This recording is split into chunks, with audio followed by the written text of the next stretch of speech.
എല്ലാവരെയും ഞാൻ സ്വാഗതം ചെയ്യുന്നു. Flag of nature film creations in association with Puyappally films ചേർന്നാണ് സിനിമ നിർമ്മിച്ചിരിക്കുന്നത്. അപ്പോൾ ഞങ്ങളുടെ ഫുൾ ടീമുണ്ട്. Ann madam, producer Alex sir, Ranjith Sajeev, പ്രിയപ്പെട്ട ജോണി ചേട്ടൻ, സാരിഷ. അപ്പോൾ നമുക്കിങ്ങനെ തുടങ്ങാം.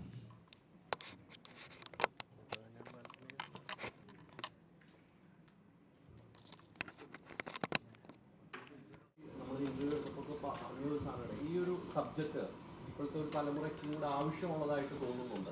ഞാൻ ഈ സബ്ജക്റ്റിനെ കുറിച്ച് അറിഞ്ഞപ്പോൾ അങ്ങനെ ഒരു സബ്ജക്റ്റിലേക്ക് വരാനുള്ള കാരണം എന്തായിരുന്നു?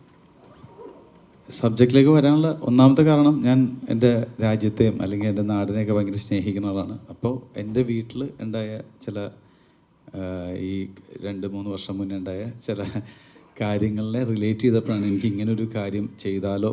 കാര്യം അതുമാത്രമല്ല, നമ്മൾ കുറേ നാളായിട്ട് സോഷ്യൽ മീഡിയയിൽ പല സ്ഥലത്തുകൾ അല്ലെങ്കിൽ ഗവൺമെൻറ് തലങ്ങളിൽ ഒരുപാട് ചർച്ചകൾ അവിടെ ഇവിടെയൊക്കെ ആയിട്ട് നടക്കുന്നുണ്ട്. പക്ഷേ കറക്റ്റ് അതൊരു പോയിന്റിലേക്ക് പോയി എത്തിയിട്ടില്ല എന്ന് നമുക്ക് തോന്നി. അപ്പോൾ അതിനൊരു സ്പേസ്, എപ്പോഴും സിനിമ നമ്മൾ എൻ്റർടൈൻമെൻറ്റിൻ്റെ ഒപ്പം നമുക്ക് സമൂഹത്തിലേക്ക് കൊടുക്കേണ്ട ഒരുപാട് കാര്യങ്ങളുണ്ടല്ലോ. അപ്പോൾ അങ്ങനൊരു ചിന്ത വന്നപ്പോഴാണ് ഇങ്ങനൊരു പരിപാടിയിലേക്ക് നോക്കുന്നത്. അങ്ങനെ അലക്സ് സാറായിട്ട് ഡിസ്കസ് ചെയ്തു. അപ്പോൾ സാറിൻ്റെ സൈഡിൽ നിന്ന് സാറൊരു വേറൊരു കാര്യം കൂടി പറഞ്ഞു. അങ്ങനെ കണക്ട് ചെയ്ത് പ്രൊഡ്യൂസേഴ്സിൻ്റെ അടുത്ത് എത്തി. അപ്പോൾ അവർ പറഞ്ഞു നമുക്കിത് ഒരു നല്ല സിനിമ ചെയ്യുക എന്നുള്ളൊരു ഉദ്ദേശം എല്ലാവർക്കും ഉണ്ടല്ലോ. ഒരു സൂപ്പർ ഹിറ്റ് അല്ലെങ്കിൽ ബിസിനസ്, ഓഫ് കോഴ്സ് അത് തന്നെയാണ് സിനിമേനെ നിലനിർത്തുന്നത്. അപ്പോൾ അതിൻ്റെ ഒപ്പം നല്ലൊരു സിനിമ ചെയ്യുക എന്നുള്ള ആഗ്രഹമായിട്ട് നിൽക്കുന്നത് കറക്റ്റ് സമയത്താണ് ഞാൻ പോയി ലാൻഡ് ചെയ്തത്.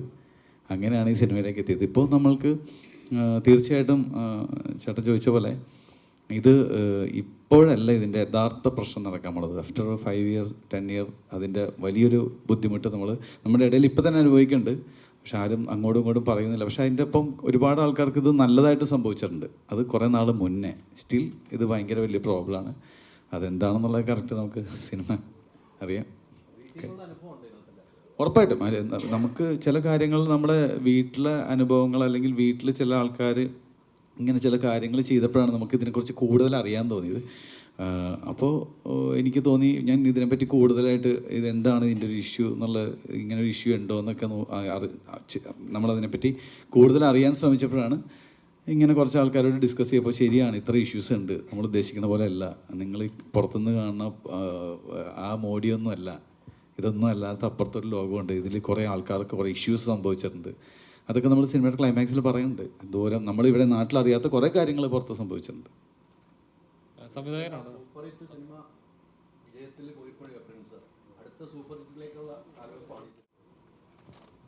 എനിക്കും അങ്ങനെ തന്നെ തോന്നുന്നു. തീർച്ചയായിട്ടും വളരെ സന്തോഷമുണ്ട്. നമ്മുടെ മുമ്പില്ലേ ഓടുന്ന സിനിമയുടെ ഭാഗമാകാൻ കഴിയുന്ന വലിയ കാര്യമാണ്. എനിക്ക് വളരെ പ്രതീക്ഷയുള്ളൊരു സിനിമയാണ് യുണൈറ്റഡ് കിങ്ഡം ഓഫ് കേരളയും. കാരണം ഇതിൻ്റെ തീം, ഇതിൻ്റെ മൊത്തത്തിലുള്ളൊരു കാര്യങ്ങളെല്ലാം ജനങ്ങൾക്ക് ഒരു വീട്ടിലൊരാൾക്കെങ്കിലും റിലേറ്റഡ് ആകുന്ന വിഷയങ്ങളാണ് ഇതിനകത്തുള്ളത്. അതുകൊണ്ട് നമ്മുടെ നാട്ടുകാർ സംസാരിക്കുന്ന, പറയിപ്പിക്കുന്ന കാര്യങ്ങളൊക്കെ ഇതിനകത്തുണ്ട്. അരുൺ പറഞ്ഞ പോലെ അതുകൊണ്ട് തന്നെ ഇതിന് വലിയ സാധ്യതയുണ്ട്.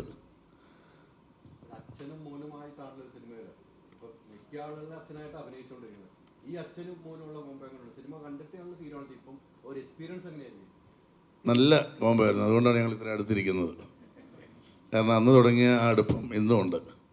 എനിക്ക് വളരെ ഇഷ്ടപ്പെട്ട ഒരു മകൻ തന്നെയായിരുന്നു രഞ്ജിത്ത്. വളരെ നന്നായിട്ട് ബിഹേവ് ചെയ്തിട്ടുണ്ട്. ഈ പറഞ്ഞ പോലെ ഒരുപാട് ഇമോഷണൽ മുഹൂർത്തങ്ങളും രഞ്ജിത്ത് ഇതിനു മുമ്പ് ഏത് സിനിമകളിലെല്ലാം അഭിനയിക്കാറുണ്ട്. എന്നാൽ പോലും ഇത് കുറച്ചുകൂടെ കൂടുതലുണ്ട്. ഒരു നാട്ടിൻ പുറത്തെ പരിപാടികൾ, പിന്നെ ഇമോഷൻ, ആക്ഷൻ, ഡാൻസ് ഉണ്ട്, ചെറിയ ലൈറ്റർ ഹ്യൂമറുണ്ട്. അപ്പോൾ എല്ലാം ഉള്ളൊരു പടമാണ്. അപ്പം രഞ്ജിത്ത് ഭയങ്കര രസമായിട്ട്, ഇപ്പോൾ ഞാനുമായിട്ട് എനിക്ക് തോന്നുന്നത് ഏറ്റവും കൂടുതൽ ഇതിനകത്ത് സ്ക്രീൻ ഡ്യൂറേഷൻ ഉള്ളത് ഞാനും രഞ്ജിത്തും തമ്മിലാണ്. അത് രഞ്ജിത്ത് ഭയങ്കരമായിട്ട് എന്നെ പോലെ ഭയങ്കരമായിട്ട് രസമായിട്ട് അത്ഭുതപ്പെടുത്തി. കാരണം ഒരിക്കലും പോലും ഒരു രഞ്ജിത്ത് പോകാൻ ഒരു റീടേക്കോ കാര്യങ്ങളോ ഒന്നും ഉണ്ടാകേണ്ട സാഹചര്യം ഉണ്ടായില്ല. വളരെ നന്നായിട്ട് വെൽ സ്റ്റഡീഡ് ആയിരുന്നു രഞ്ജിത്ത്. പിന്നെ അരുൺ നന്നായിട്ട് മോൾഡ് ചെയ്തിട്ടുണ്ട്. എല്ലാം കൊണ്ടും ഒരു അനുകൂല സാഹചര്യമായിരുന്നു ദൈവാനുഗ്രഹം കൊണ്ട് ഇതുവരെ. ഇനി നിങ്ങളുടെ എല്ലാം പൂർണ്ണമായി സപ്പോർട്ട് വേണം. കാരണം ഞാൻ പറഞ്ഞില്ല, നിങ്ങൾ സപ്പോർട്ട് ചെയ്യേണ്ട ഒരു സിനിമയാണ്. കാരണം ഇത് കാണുമ്പോൾ നിങ്ങൾക്ക് മനസ്സിലാവും. ശരിയല്ലേ? നിങ്ങൾ പറഞ്ഞില്ലേ, നിങ്ങളുടെയൊക്കെ വീട്ടിലൊരു ഒരാളെങ്കിലും വെച്ച് ഈ സിനിമയിൽ ഒരാളുണ്ടാവും, ഉറപ്പായിട്ടും നിങ്ങളിലൊരാളുണ്ടാവും. ഇപ്പം ഹൈദരാലിയുടെ പേരൻസോ ഹൈദരാലിയുടെ ആൾക്കാരോ ആഗ്രഹിച്ച ഒരു സ്ഥലത്തായിരിക്കില്ല ഹൈദരാലി ഇപ്പോൾ എത്തിയിരിക്കുന്നത്, അല്ലേ? പക്ഷേ ഹൈദരാലി ഹാപ്പി ആയിരിക്കും. അപ്പം നമ്മൾ ഹാപ്പിയാകണോ വീട്ടുകാർ ഹാപ്പിയാണോ, വീട്ടുകാർ ഹാപ്പിയാണോ നമ്മൾ ഹാപ്പിയാണോ? അപ്പോൾ പിന്നെ വേണമെങ്കിൽ നമുക്കൊരു കാര്യം ചെയ്യാം, വീട്ടുകാരെ ഹാപ്പിയാക്കാൻ വേണ്ടി നമുക്ക് വളരെ സഫർ ചെയ്യാം, ഇല്ല വീട്ടുകാർക്ക് നമ്മുടെ ആഗ്രഹം സാധിക്കാൻ വേണ്ടി സഫർ ചെയ്യാം. ഇങ്ങനെ ഒരു ഞാൻ പറയും സ്നേഹം കൊണ്ടുള്ള പരസ്പരമുള്ള ഒരു മത്സരമാണ് ഈ സിനിമ. സംവിധായകൻ്റെ അടുത്താണ് ഇവിടെ ചേട്ടാ സ്ട്രൈറ്റ്. നോർമലി ഇപ്പോൾ കോളേജ് എന്ന് പറയുമ്പോൾ തന്നെ നമ്മൾ കോളേജ് സിനിമകൾ എന്ന് പറയുമ്പോൾ തന്നെ ഓൾറെഡി ഒരു പ്രേക്ഷകം ഒന്നെങ്കിൽ ഒരു ലവ് സ്റ്റോറി ആയിരിക്കും, അല്ലെങ്കിൽ ഒരു കോളേജ് രാഷ്ട്രീയം, അങ്ങനത്തെ ഒരു സിനിമകളായിരിക്കും. അങ്ങനെ ഒരു ക്ലീഷേ ബ്രേക്ക് ചെയ്യുന്ന ആണെന്നൊരു ഫീലിംഗ് ആ ട്രെയിലർ കണ്ടപ്പോൾ കിട്ടി. ശരിക്കും അങ്ങനെ തന്നെയാണല്ലേ? അതിന് ബ്രേക്ക് ചെയ്യണമെന്ന് വെച്ചാൽ എനിക്ക് കറക്റ്റ് അറിയത്തില്ല. പക്ഷെ ഒരു കാര്യം സത്യമാണ്, നമ്മളിവിടെ ഇപ്പോൾ യൂത്തിൻ്റെ സിനിമ എന്ന് പറഞ്ഞ് നമുക്കറിയാമല്ലോ, യൂത്തിൻ്റെ സിനിമ എപ്പോഴും ഒരു ലവ് സ്റ്റോറി അല്ലെങ്കിൽ കുറച്ച് ഇടി വയലൻസ്. എനിക്ക് ഭയങ്കര ഇഷ്ടമാണ് അങ്ങനത്തെ സിനിമകൾ വിജയിക്കുന്നുണ്ട്, എല്ലാം നല്ലതാണ്. പക്ഷെ അതിനപ്പുറത്തോട്ട് ഇപ്പോൾ ഈ റീസെൻ്റ്ലി ഒരുപാട് 2K കിഡ്സ് എന്ന് പറഞ്ഞിട്ട് ഒരുപാട് ട്രോളുകൾ ഒരു വയലൻസിന് മാത്രമാണ്. അതല്ലാത്ത കുറേ ആൾക്കാരുണ്ട്, കുറേ നല്ല പിള്ളേരുണ്ട്. അപ്പോൾ ഇതൊന്നും അല്ലാതെ നമ്മുടെ യൂത്തിന് ചെയ്യാൻ ഒരുപാട് കാര്യങ്ങളുണ്ട്. ഇപ്പോൾ എൻ്റെ നാട്ടിൽ തന്നെ പെരുമ്പളം എന്നാണ് എൻ്റെ നാടിൻ്റെ പേര്. അവിടെ ഈ ക്ലബ്ബുകൾ പിള്ളേരെ PSC കോച്ചിങ്ങിന് വേണ്ടിയിട്ട് നൈറ്റ് അവർ തന്നെ ഇനിഷ്യേറ്റ് ചെയ്ത് ഒരുപാട് ആൾക്കാർ പോലീസിലേക്കും അല്ലെങ്കിൽ LD ക്ലർക്ക് അങ്ങനെ കുറേ കാര്യങ്ങൾ ചെയ്തിട്ടുണ്ട്. അപ്പം അങ്ങനെ ചെയ്യുന്ന ഒരുപാട് ആൾക്കാരുണ്ട്. അപ്പോൾ സിനിമയിൽ ഇപ്പോൾ ലവ് സ്റ്റോറി ആണോ എന്ന് വെച്ചാൽ ഒന്നുമില്ല, വളരെ മൈന്യൂട്ടായിട്ട് ഇങ്ങനെ എന്തെങ്കിലും പറഞ്ഞു പോകണമല്ലോ. ഇതിൽ നമുക്ക് യൂത്തിന് വേറൊരു കാര്യങ്ങൾ ചെയ്യാനുണ്ട് എന്നുള്ളത് പക്ഷേ സോഷ്യൽ റെലവൻ്റ് ആയിട്ടുള്ള ഒരു പരിപാടിയുടെ ഇടയിൽ കൂടി പറഞ്ഞു പോകുന്ന സബ്ജക്റ്റാണ്. ഇത് റിലീസ് ചെയ്തിരിക്കുന്ന ദിവസവും പക്ഷേ എന്താ പറയുക, ഒരുപാട് സിനിമകൾ ഇറങ്ങുന്ന പോലെയാണ് ഇത്. ശരിക്കും ഒരു എന്താ പറയുക, ഒരു ഏറ്റുമുട്ടൽ തന്നെ വേണമെങ്കിൽ പറയാം നമുക്ക്. ഏറ്റുമുട്ടലിനേക്കാൾ അപ്പുറത്ത് നമുക്ക് നമ്മുടെ സിനിമയിൽ നല്ല വിശ്വാസമുണ്ട്. ഒന്ന്. രണ്ടാമത്തെ കാര്യം മാറ്റി വെച്ചിരുന്നെങ്കിൽ ഒന്നുകൂടെ സേഫ് ആയാലും ഇല്ല, അങ്ങനെ ഒരു തോന്നലുമില്ല. അങ്ങനെ ഇത് വെല്ലുവിളിയൊന്നുമല്ല, അങ്ങനത്തെ ഒരു പരിപാടിയല്ല നമ്മൾ. കാരണം വെച്ചാൽ നമ്മളുടെ കോൺഫിഡൻസ് എന്ന് വെച്ചാൽ നമ്മളുടെ കൂടെ തന്നെ ഒരു സിനിമയും നമ്മുടെ ജോണറിൽ പെട്ടല്ല എന്നുള്ളതാണ് നമ്മുടെ ഏറ്റവും വലിയ കോൺഫിഡൻസ്. പിന്നെ നമ്മൾ പറഞ്ഞില്ലേ, ഈ സിനിമ കണ്ട് തീരുമ്പോൾ നിങ്ങളായാലും അത് നമ്മുടെ ഏറ്റവും വലിയ വിശ്വാസമാണ്. നിങ്ങളായാലും ഒന്ന് ചിന്തിക്കും, ഓ ഇങ്ങനെ എൻ്റെ ഒരു സുഹൃത്തിനുണ്ടല്ലേ, ഓ ശരിയാണല്ലേ, അത് തന്നെയായിരിക്കും നമ്മളെ ഏറ്റവും വലിയ സക്സസ്.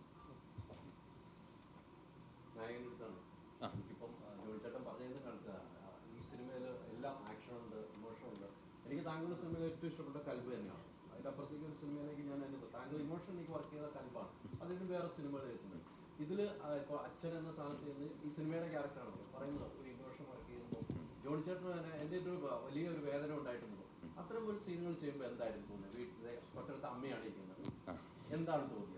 ഡെഫിനറ്റ്ലി അതെ വളരെ നല്ലൊരു എക്സ്പീരിയൻസ് ആയിരുന്നു. കാരണം ഇതിൽ പറഞ്ഞ പോലെ നമുക്ക് ഏറ്റവും ഒരുമിച്ചുള്ള സ്ക്രീൻ ടൈം ഉള്ളത്. കാരണം ഫസ്റ്റ് ഹാഫ് കുറച്ച് ലൈറ്റ് ഹാർട്ടഡ്, സെക്കൻഡ് ഹാഫിലെ കുറച്ച് പരിപാടിയിലോട്ട് കുറച്ചും കടക്കുന്ന ഈ കഥ. അപ്പം അതിൽ ഒരുപാട് ഇമോഷണലി കണക്ട് ചെയ്യുന്ന മൂമെൻറ്റ്സ് ഉണ്ട്. ഇപ്പം നമ്മൾ ഈ കൊടുക്കൽ വാങ്ങലെന്ന് പറയുമ്പോൾ കോമഡിയിൽ മാത്രമല്ല അപ്ലൈ ചെയ്യുന്നത്. ചിലപ്പോൾ ഈ ഇമോഷണൽ സീക്വൻസിൽ ചിലപ്പം ജോൺ ചേട്ടൻ പറയുന്ന ഒരു ഡയലോഗ് ആയിരിക്കും, അത് ഞാൻ ചിലപ്പോൾ അറിയാതെ കൊടുക്കുന്ന ഒരു റിയാക്ഷൻ ആയിരിക്കും, അത് ക്യാമറയിൽ ക്യാപ്ചർ ചെയ്ത്. അങ്ങനെ ഒരുപാട് നാച്ചുറലായിട്ട് ഒരുപാട് ഡൈനാമിക്സ് വർക്ക് ചെയ്തിട്ടുണ്ട്. അപ്പം ഞാൻ ഇപ്പോഴും പറയുക, ഈ 4 പടങ്ങൾ ഞാൻ ചെയ്തത് എന്നെ ഒരു ആക്ടറായിട്ട് ഏറ്റവും യൂസ് ചെയ്ത 2 പടങ്ങൾ ഒരെണ്ണം UK ആയിരിക്കും. എനിക്ക് ഉറപ്പായിട്ടും പറയാൻ പറ്റും. ഹോപ്പ്ഫുള്ളി ഓഡിയൻസും അങ്ങനെ സ്വീകരിക്കുമെന്ന് വിശ്വസിക്കുന്നു. പക്ഷേ ശരിക്കും എന്നെ ഒരുപാട് ഒരു ആക്ടറിൻ്റെ നിലയിൽ എന്നെ യൂട്ടിലൈസ് ചെയ്ത് ചാലഞ്ച് ചെയ്ത ഒരു പടം തന്നെയാണ് UK. എനിക്ക് തോന്നുന്നു ഇപ്പോൾ ജോണി ചേട്ടൻ പറഞ്ഞാൽ എനിക്കൊരു സന്തോഷം ചിലപ്പോൾ എൻ്റെ പേരൻസിനായി സ്വന്തം വീട്ടിൽ താങ്കൾ എങ്ങനെയായിരുന്നു ആ ഒരു സന്തോഷം ഈ സിനിമ കാണുമ്പോൾ താങ്കൾക്കാണ് ഉണ്ടാകുന്നത്, അച്ഛനും അമ്മയ്ക്കായിരിക്കും ഉണ്ടാകുന്നത്? എനിക്കൊന്ന് രണ്ടും അവർക്കൊരു പ്രൗഡ് മൊമെൻറ്റ് തന്നെയാണ്. കാരണം ഞാൻ ശരിക്കും ഒരു BTech ഗ്രാജുവേറ്റ് എഞ്ചിനീയറിംഗ്, ഞാൻ കഷ്ടിച്ച് അത് പാസ്സായത്. പക്ഷേ ഡെഫിനറ്റ്ലി അവർ ഭയങ്കര സപ്പോർട്ടീവ് ആയിരുന്നു രണ്ടുപേരും. എന്ത് പറഞ്ഞാൽ ഈ കലാമേഖലത്തിലൂടെ എനിക്കുള്ള ഒരു പാഷൻ, അവർ ഭയങ്കര സപ്പോർട്ടീവ് ആയിരുന്നു. കാരണം സപ്പോർട്ടില്ലാതെ എനിക്ക് നിലവരെ എത്താൻ പറ്റത്തില്ല. അതിൻ്റെ ഒരു തിരിച്ചറിവ് കാരണമേ എനിക്ക് നല്ല കോൺഫിഡൻ്റ് ആയിട്ട് ഇത് പെർസ്യൂ ചെയ്യാൻ ഒരു മേഖല കിട്ടിയത്. സോ അത് എപ്പോഴും ഞാൻ ഗ്രേറ്റ്ഫുള്ളാണ്. പിന്നെ ഞാൻ ഒരിക്കലും ഞാനിത് ഗ്രാൻറ്റഡ് എടുക്കത്തില്ല. ഏത് പടങ്ങൾ ചെയ്യാനും ഞാൻ എൻ്റെ ബെസ്റ്റ് എഫേർട്ടാണ് പുട്ട് ചെയ്യുന്നത്. ഇതുവരെ നല്ല സ്വീകരണം കിട്ടിയത്, ഇതുപോലെ തന്നെ മുന്നോട്ട് പോകണമെന്ന് വിശ്വസിക്കുന്നു. സോ നോക്കാം. അതെ ഉറപ്പായിട്ടും പറഞ്ഞ പോലെ അതെ. ഇത് ശരിക്കും ഈ പടം മൊത്തം ഒരു കോമൺ മാൻ്റെ സ്ട്രഗിൾസ്, എല്ലാവർക്കും റിലേറ്റ് ചെയ്യാൻ പറ്റുന്ന ഒരു ക്യാരക്ടറും ഒരുപാട് അനുഭവങ്ങളും ഇന്ന് കാണാൻ പറ്റുമെന്ന് നല്ലൊരു കോൺഫിഡൻസ് ഉണ്ട് ഞങ്ങൾക്ക്. അല്ല, ഒരുപാട് സിമിലാരിറ്റീസ് ഉണ്ട്. പക്ഷേ ഇത് കുറച്ചുകൂടെ എന്ന് പറഞ്ഞാൽ ഈ കഥാപാത്രം എന്ന് പറഞ്ഞാൽ പുള്ളി ശരിക്കും അച്ഛന് വേണ്ടി ജീവിക്കുന്ന ഒരു മോനാണ്. കാരണം അച്ഛൻ്റെ സ്വപ്നങ്ങൾ വേണ്ടി ജീവിക്കുന്ന ഒരു മോനാണ്. അപ്പോഴത്തേക്ക് പക്ഷെ പുള്ളീൻ്റെ ഉള്ളിലൊരു ഫയറുണ്ട്. അത് പുറത്ത് പറയാൻ ഒരു ധൈര്യമല്ല. പക്ഷേ ആ സമൂഹം പുള്ളീനെ അനുവദിക്കുന്നില്ല. കാരണം പുള്ളി എന്തോ അടക്കി പിടിച്ച് ജീവിക്കും അച്ഛന് വേണ്ടി. അപ്പം പിന്നെ അത് കഴിഞ്ഞിട്ട് നമ്മുടെ പുള്ളിയുടെ ഒരു ക്യാരക്ടർ ആർക്ക് കാണുന്നത് കാണാം. ഇപ്പം പുള്ളിക്ക് എന്തായാലും ഇത് നേടിയാലേ പറ്റത്തുള്ളൂ. അതാ ആ ക്യാരക്ടർ ആർക്ക്. എന്നെ സംബന്ധിച്ച് എൻ്റെ ഫാമിലി ഭയങ്കര സപ്പോർട്ടീവായിരുന്നു. എന്ന് പറഞ്ഞാൽ കോളേജ് കഴിഞ്ഞിട്ട് ഞാനൊരു ആക്ടർ ആവണമെന്ന് പറഞ്ഞപ്പോൾ അവർ ശരിക്കും പറഞ്ഞാൽ നീ ഒരു ഡിഗ്രി എടുക്കുക, അത് കഴിഞ്ഞിട്ട് ഞങ്ങൾക്ക് പറ്റുന്ന നേരം നീ സപ്പോർട്ട് ചെയ്യാം, പക്ഷേ അത് എൻ്റെ ഡേ ഇത് ഓഡിയൻസ് തീരുമാനിക്കുന്ന നീ നിലനിൽക്കണോ വേണ്ടയോ എന്ന്. പക്ഷേ ഞങ്ങൾക്ക് പറ്റുന്നത് അത്രയും സപ്പോർട്ട് ചെയ്യാം, നീ പോയി ചെയ്ത് നോക്കെന്ന് പറഞ്ഞ ഒരു സപ്പോർട്ട് തന്നു. ആ വിശ്വാസം കൊണ്ടാണ് ഞാൻ ശരിക്കും ഇതിൽ ഇറങ്ങി തിരിച്ചത്. അതെ. ജോണി ചേട്ടാ ഇവിടെ ജോണി ചേട്ടാ, ഇത് ഒരാൾക്ക് റിലേറ്റ് ചെയ്യാൻ പറ്റുമെന്ന് പറഞ്ഞു. അപ്പം ഓരോ സിനിമകളും അങ്ങനെയാണ്. ഇപ്പം നമുക്ക് എന്താ പറയുക, നമുക്ക് റിലേറ്റ് ചെയ്യാൻ പറ്റുന്ന, നമ്മൾ കണ്ടിട്ടുള്ള അല്ലെങ്കിൽ നമുക്ക് വേണ്ടപ്പെട്ട അല്ലെങ്കിൽ ഇങ്ങനെ നടന്നിട്ടുണ്ടല്ലോ എന്ന് ഓർമ്മിപ്പിക്കുന്ന പല കഥകളും കഥാപാത്രങ്ങളും നമ്മൾ കണ്ടിട്ടുണ്ട്.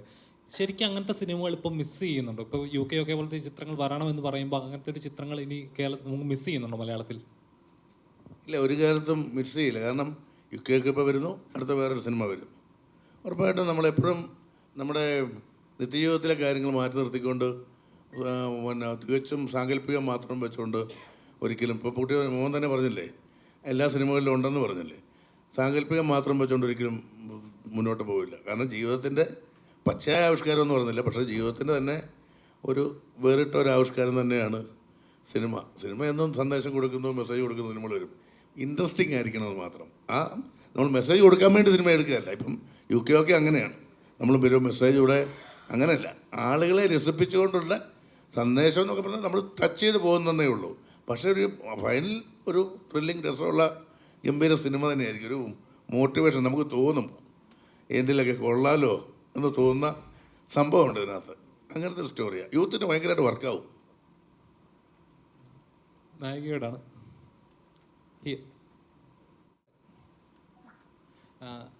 അതായത് ശരിക്കും ഞങ്ങൾ റീലിനകത്ത് കണ്ടത് ദിലീപേട്ടനുമായിട്ട് ആദ്യത്തെ സിനിമയുടെ എക്സ്പീരിയൻസുമായിട്ട് ദിലീപേട്ടനെ അനുഗ്രഹം മേടിക്കാൻ പോയതൊക്കെ റീലിൽ കണ്ടായിരുന്നു. ദിലീപേട്ടൻ്റെ ഫാനാണോ? അതെ അതെ, തീർച്ചയായിട്ടും ആണ്. കുഞ്ഞിലെ ഞാൻ ഡൈ ഹാർട്ട് മീശ മാധവൻ ഫാനാണ്. എങ്ങനെ ഉണ്ടായിരുന്നു ഈ, കാരണം ഇതിൻ്റെ പ്രൊമോഷൻസ് ഒക്കെ ചെയ്യുന്ന സമയത്ത് ഭയങ്കര ഹൈപ്പർ ആക്റ്റീവ് ആയിട്ടുള്ള ഒരു ആളാന്ന് തോന്നി. അപ്പോൾ ഡാൻസിലായാലും ശരി, അങ്ങനെ ഒരു ഭയങ്കര ഹൈപ്പർ ആയിട്ടുള്ള ഒരാളാന്ന് തോന്നി. എങ്ങനെ ഉണ്ടായിരുന്നു UK ഒക്കെ അല്ലേ ഒരു ഇത്? UK ഒക്കെ എൻ്റെ ലൈഫിൽ സംഭവിച്ച ഏറ്റവും നല്ല കാര്യങ്ങളുള്ള ഒരു കാര്യമാണ് UK ഒക്കെ. അപ്പോൾ അതിൻ്റെ ഷൂട്ട് കഴിഞ്ഞുള്ള പ്രൊമോഷൻസ് ആയിക്കോട്ടെ, ഞാൻ ആ എനർജറ്റിക് ആയിട്ട് നിന്നതും ഒക്കെ അതിനോട് അത്രയും ഒരു കമ്മിറ്റ്മെൻ്റ് ഉള്ളതുകൊണ്ടും കൂടെയാണ്. പിന്നെ ഡാൻസർ ആയതുകൊണ്ട് എല്ലാ സ്റ്റേജിലും ഡാൻസ് കളിക്കാൻ പറഞ്ഞാൽ ഞാൻ അപ്പം കയറി ഡാൻസ് കളിക്കും. പിന്നെ അതെ, അങ്ങനെ ആ ഒരു എക്സൈറ്റ്മെൻറ്റ് ഇപ്പോഴും ഉണ്ട്. അത് പടം ഇറങ്ങി അത് ഓഡിയൻസ് സ്വീകരിക്കുന്ന വരെ ഉണ്ടാവും. മുമ്പ് ഞാൻ ചോദിക്കുകയാണ്. അപ്പോൾ ഒരു ദിലീപിൻ്റെ ഫാൻ ഗേളാന്ന് പറഞ്ഞു. അപ്പോൾ പലപ്പോഴും ഇങ്ങനെ ദിലീപേട്ടൻ ഇങ്ങനെ ഡീഗ്രേഡ് ചെയ്യുന്നതായിട്ട് കാണുമ്പോൾ ഒരു ഫാൻ ഗേൾ എന്ന ലെവലിൽ എപ്പോഴും എന്തെങ്കിലും തോന്നിയിട്ടുണ്ടോ, വിഷമം തോന്നിയിട്ടുണ്ടോ? വിഷമം തോന്നിയിട്ടുണ്ടോ എന്ന് ചോദിച്ചാൽ അത് ഈ കുറ്റം തെളിഞ്ഞിട്ടില്ലല്ലോ. അപ്പം നമ്മൾ ആരെയും അങ്ങനെ സിനിമകളിൽ വെച്ചിട്ട് ഇങ്ങനെ ഡീഗ്രേഡ് ചെയ്യുമ്പോൾ, സിനിമകൾ കൊള്ളത്തില്ല എന്ന് പറഞ്ഞ് ഡീഗ്രേഡ് ചെയ്യുമ്പോഴേ അത് സിനിമ വർക്കാവാത്തതുകൊണ്ട് ഓഡിയൻസ് ഉറപ്പായിട്ടും വിമർശിക്കും. അപ്പം അത് ദിലീപേട്ടൻ നല്ലൊരു പെർഫോമൻസായിട്ട് തിരിച്ചു വരാൻ എങ്ങും പോയിട്ടില്ല. പക്ഷെ എന്നാലും ദിലീപേട്ടൻ ഇനിയും ഇതേപോലെ കലക്കിക്കൊണ്ടിരിക്കും എന്ന് അറിയാം. ലൈക്ക് പുള്ളിക്കാരൻ്റെ സിനിമകൾ ഇനിയും വന്നുകൊണ്ടിരിക്കും, അത് ഓഡിയൻസ് സ്വീകരിക്കുക തന്നെ ചെയ്യും. അപ്പോൾ അതുകൊണ്ട് അങ്ങനെ ആ ഒരു പ്രതീക്ഷയിലാണ്. ഏതാണ് കണ്ടു? അതെ, പോയില്ലല്ലോ എങ്ങും. അതവിടെ പറവച്ചേ നന്നായിട്ട് പോകുന്നുണ്ടെന്ന് പറ. അത് പറയുന്നില്ല. കണ്ടിട്ട് ദിലീപിനെ അഭിനന്ദിക്കാൻ എത്തിയിരുന്നു നമ്മുടെ സെറ്റില്. അതെ, ഞാൻ ചെന്നിരുന്നു. പ്രിൻസ് കണ്ടതിന് പിറ്റേ ദിവസം തന്നെ ഞാൻ പോയി ദിലീപേട്ടനെ കണ്ടു. ഒരുപാട് സന്തോഷമായി എന്ന് പറഞ്ഞു. നേരിട്ട് തന്നെ പറയാനെന്ന് തോന്നി. പറഞ്ഞു. ഈ സിനിമയിൽ എങ്ങനെ ഉണ്ടായിരുന്നു? പുതിയ നായകന്റെ കൂടെയുള്ള എങ്ങനെ ഉണ്ടായിരുന്നു? നായകൻ അടിപൊളിയാണ്. നായകനുമായിട്ടുള്ള എക്സ്പീരിയൻസ് നല്ലതായിരുന്നു. രഞ്ജിത്തുമായിട്ട് ഭയങ്കര കംഫർട്ടബിൾ ആയിരുന്നു വർക്ക് ചെയ്യാൻ. ഞങ്ങൾ ആദ്യം കണ്ടപ്പോൾ ഞാൻ പോയി ചേട്ടാന്നൊക്കെ വിളിച്ചു, ഒന്ന് ബഹുമാനിക്കാന്നൊക്കെ വിചാരിച്ചു. അപ്പോൾ തന്നെ രഞ്ജിത്ത് പറഞ്ഞു അങ്ങനെ ഒന്നും വിളിക്കണ്ട, എന്നെ രഞ്ജിത്ത് എന്ന് വിളിച്ചാൽ മതി. അപ്പോൾ അങ്ങനെ പിന്നെ ഡാൻസ് പ്രാക്ടീസ്, പിന്നെ ഷൂട്ട്, പ്രൊമോഷൻസ്. ഏറ്റവും കൂടുതൽ ഞങ്ങൾ കമ്പനി ആയത് പ്രൊമോഷൻ ടൈമിലാണ്. സോ അങ്ങനെ നല്ല എക്സ്പീരിയൻസ് ആയിരുന്നു മൊത്തത്തിൽ. അല്ല, രഞ്ജിത്തിന്റെ സിനിമകൾ കണ്ടിട്ടുണ്ടല്ലോ? ഉറപ്പായിട്ടും കണ്ടിട്ടു. ഇറങ്ങിയ സിനിമകളിൽ രഞ്ജിത്തിന്റെ സിനിമ ഏറ്റവും ഇഷ്ടപ്പെട്ടത്? സിനിമ എനിക്ക് ഏറ്റവും ഇഷ്ടപ്പെട്ടത് ഗോളമാണ്. പക്ഷെ രഞ്ജിത്തിൻ്റെ പേഴ്സണൽ പെർഫോമൻസ് വൈസ് എനിക്ക് ഖൽബാണ് കുറച്ചുകൂടി ഇഷ്ടമായത്. പക്ഷെ എനിക്ക് തോന്നുന്നു പേഴ്സണലി സിനിമ UK ഒക്കെ വെച്ചിട്ട് രഞ്ജിത്തിൻ്റെ ഏറ്റവും ബെസ്റ്റ് പെർഫോമൻസ് അതായിട്ടാണ് തോന്നുന്നത്.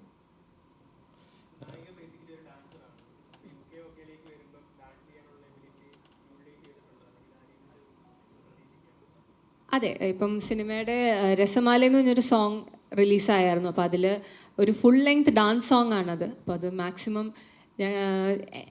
ആക്ച്വലി സിനിമയിൽ എൻ്റെ എൻട്രി ആ സോങ് കഴിഞ്ഞിട്ടായിരുന്നു. പക്ഷേ ഓഡിഷനൊക്കെ കഴിഞ്ഞ് കൺഫേം ആയതിനു ശേഷം ഞാൻ ഡാൻസർ ആയതുകൊണ്ട് ആ ഒരു ചെറിയ സ്ക്രിപ്റ്റിൽ ഒരു ചെറിയ വ്യത്യാസം വരുത്തിയിട്ടുണ്ട്. അപ്പോൾ അങ്ങനെ അതിലും എനിക്കൊരു ഭാഗമാവാൻ പറ്റി. സന്തോഷമുണ്ട്. മേഡം ഇപ്പൊ നേരത്തെ പറഞ്ഞതുപോലെ മോൻ്റെ ആഗ്രഹം ആക്ടർ ആണെന്നുള്ള ആഗ്രഹമാണ്. ഈ സിനിമയായിട്ട് കണക്ട് ചെയ്ത് തന്നെ ഈ പോകുന്ന ജീവിതം പോലെ കണക്ട് ചെയ്ത് പോകുന്നുണ്ട്. ഒരു കലാകാരൻ എന്ന നിലയിൽ മോനെ മറ്റൊരു കലാകാരൻ എന്ന നിലയിൽ മോനോട് കൂടുതൽ കാര്യങ്ങൾ സംസാരിക്കും. സിനിമയുടെ ഒരു അഭിനയം കഴിഞ്ഞ് വരുമ്പോൾ ഓരോ സിനിമ നിമിഷം കൂടുതൽ എന്തൊക്കെയായിരിക്കും സംസാരിക്കാറുണ്ട്? ഞങ്ങൾ കുടുംബമായിട്ട് കലയെ സ്നേഹിക്കുന്ന ഒരു ഫാമിലിയാണ്. അപ്പം ഞങ്ങൾ 2009 നമ്മുടെ പ്രൊഡക്ഷൻ ഹൗസ് ലോഞ്ച് ചെയ്യുന്നതും പ്രണയമാണല്ലോ നമ്മുടെ ഫസ്റ്റ് ഫിലിം. അന്ന് രഞ്ജിത്ത് തീരെ കുഞ്ഞായിരുന്നു. പക്ഷേ രഞ്ജിത്ത് കൊച്ചിലേ തൊട്ട് ഒരു ആർട്ടിസ്റ്റാണ്. അവൻ നടക്കുന്നതിന് മുമ്പേ ഡാൻസ് ചെയ്യുമെന്നാണ് എൻ്റെ അനുഭവം. മ്യൂസിക്കിനെ പറ്റിയാണെങ്കിലും ആർട്ടിനെ പറ്റിയാണെങ്കിലും നല്ലപോലെ വരയ്ക്കും. സോ ആർട്ടിസ്റ്റ് ഒത്തിരി പുള്ളിക്കാരൻ്റെ രഞ്ജിത്തിൻ്റെ ലൈഫിൻ്റെ ഒരു വെരി സെൻട്രൽ കോർ ആസ്പെക്റ്റാണ്. അപ്പം കൊച്ചിലേ തൊട്ട് ഞാൻ മനസ്സിലാക്കിയിട്ടുണ്ട് അവനൊരു ആർട്ടിസ്റ്റാണ്. ബട്ട് അവൻ പഠിത്തത്തിൽ ഇൻ്റലിജൻ്റ് ആണ്, പക്ഷേ അക്കാഡമിക്കലി ഇൻട്രസ്റ്റ് ഉള്ള കാര്യത്തിൽ ഭയങ്കര ഡെഡിക്കേറ്റഡ് ആയിട്ട് വർക്ക് ചെയ്യും. അവൻ്റെ ഏറ്റവും ഹാപ്പി സ്പേസസ് പെർഫോമിങ്. ആ സമയത്താണ് അവൻ്റെ ഏറ്റവും സന്തോഷമുള്ള ഒരു സ്പേസ്. പഠിത്തം ഓഫ് കോഴ്സ് എഡ്യൂക്കേഷൻ ഞങ്ങൾക്ക് ഇമ്പോർട്ടൻ്റ് ആയിട്ട് തോന്നുന്നുണ്ട്. ബിക്കോസ് ഒരു ആ ആക്ടറിൻ്റെ ഒരു സ്പേസ് ഭയങ്കര കോമ്പറ്റേറ്റീവ് ഒരു ഫീൽഡാണ്. അതിൽ നമുക്ക് ഒന്ന് എസ്റ്റാബ്ലിഷ് ചെയ്യാൻ പറ്റിയില്ലെങ്കിൽ എന്തെങ്കിലും ഒന്ന് ഫോൾ ബാക്ക് ചെയ്യാനായിട്ടൊരു ബേസിക് ക്വാളിഫിക്കേഷൻ വേണമെന്ന് ഞങ്ങൾ പേരൻസിനൊരു നിർബന്ധം ഉണ്ടായിരുന്നു. അങ്ങനെ പഠിച്ചോ. പക്ഷേ ഈ പഠിച്ചുകൊണ്ടിരിക്കുന്ന സമയത്ത് തന്നെ എൻജിനീയറിംഗ് കോളേജിൽ പഠിച്ചുകൊണ്ടിരിക്കുന്ന സമയം തന്നെ ഡാൻസ് ക്ലബ് പ്രസിഡൻ്റൊക്കെ ആയിരുന്നു. അപ്പം പെർഫോമിങ് പാരലലി എപ്പോഴും കൊണ്ടുപോയിട്ടുണ്ട്. ആ പഠിച്ചുകൊണ്ട് കോളേജ് എൻജിനീയറിംഗ് പഠിച്ചുകൊണ്ടിരുന്ന സമയത്ത് വർക്ക്ഷോപ്സ്, മൂവീസ്, ന്യൂയോർക്ക് ഫിലിം അക്കാഡമിയിൽ പോയി പഠിച്ചിട്ടുണ്ട്. അപ്പം ആർട്ടിനെ മനസ്സിലാക്കി രഞ്ജിത്തിൻ്റെ കഴിവും അവൻ്റെ ഡെഡിക്കേഷനും കമ്മിറ്റ്മെൻറ്റും മനസ്സിലാക്കി ഐ ഹാവ് 2 kids. രഞ്ജിത്താണ് മൂത്തത്, ഇളയ എൻ്റെ മോളാണ്. പുള്ളിക്കാരി നല്ല പാടും. അപ്പോൾ ഇവരുടെ രണ്ടുപേരുടെയും ആർട്ടിസ്റ്റിക് ടാലൻസിനെ ഞങ്ങൾ എപ്പോഴും എൻകറേജ് ചെയ്ത് സപ്പോർട്ട് ചെയ്ത് പ്ലാറ്റ്ഫോംസ് ക്രിയേറ്റ് ചെയ്യാനുള്ള ശ്രമം ആസ് പേരൻസ് ചെയ്തിട്ടുണ്ട്. അതെ ഏറ്റവും നമ്പർ സിനിമയായിട്ട് അതെ. ആ സമയത്തൊരു വിഷമം ഉണ്ടായിരുന്നു. എനിക്ക് രഞ്ജിത്തിന്റെ അഭിനയം ഞാൻ ഇപ്പോഴും അദ്ദേഹം എനിക്ക് ഭയങ്കര ഇഷ്ടപ്പെട്ട ഒരു സിനിമയാണ്. ഇപ്പോഴും അത് ഓർക്കുമ്പോൾ അവസാന സിനിമ എൻ്റെ കണ്ണ് നിറയുന്ന സീനുകളായിരുന്നു. അത് തന്നെ ഞാൻ വീണ്ടും ചെയ്യണം. അന്ന് തിയേറ്ററിൽ പരാജയപ്പെടുന്നു, പിന്നീട് OTT നല്ല വിജയം വരും. ആ സമയത്ത് എങ്ങനെയായിരുന്നു? തീർച്ചയായിട്ടും നമ്മൾക്ക് പ്രൊഡ്യൂസേഴ്സ് എന്ന നിലയിലും അല്ലാതെ ഒരു നല്ല സിനിമ ആൾക്കാരിൽ എത്തിക്കാൻ പറ്റിയില്ല എന്നുള്ളൊരു വിഷമം, ഇത് രണ്ടും ഒരു വലിയ വിഷമം തന്നെയാണ്. അപ്പം തിയേറ്ററിൽ അത്രയൊരു സക്സസ്ഫുൾ റൺ ഇല്ലായിരുന്നു. അപ്പം നല്ല വിഷമം ഉണ്ടായിരുന്നു. പക്ഷേ എൻ്റെ ഉള്ളിൽ എനിക്കൊരു ഭയങ്കര ഒരു സ്ട്രോങ് വിശ്വാസം ഉണ്ടായിരുന്നു. ഈ സിനിമ ആൾക്കാരിൽ എത്തിക്കാൻ പറ്റിയാൽ ഇറ്റ് വിൽ ടേക്ക് ഓഫ്.